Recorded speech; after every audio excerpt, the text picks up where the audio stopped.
Hello বন্ধুরা, তো আমি নিয়ে চলে এসেছি তোমাদের সামনে আরেকটি ভিডিও। আজকে আমি ক্লাস 10-এর 11 পাতার 4-এর 6-এর অঙ্কটা বোঝাবো। 6-এর অঙ্কটা দেখো কী বলছে। 10x - 1/x = 3। এবার 10x = 3। এবার এই দিককার -1/x এদিকে গেলে পরে +1/x হয়। 10x = এবার লসাগু করে x হয়।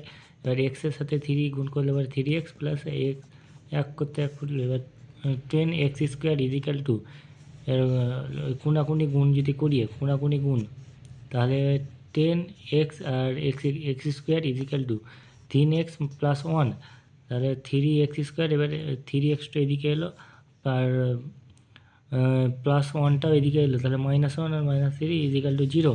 এবার 10x, এবার এটাকে আমি মিডিল ফ্যাক্টর করবো, তাহলে 10x² - 5x + 2x - 1 = 0।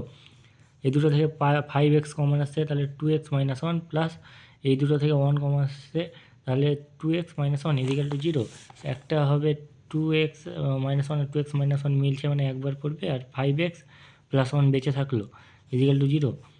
2x - 1 = 0। এবার 2x = 1 আর x = 1/2।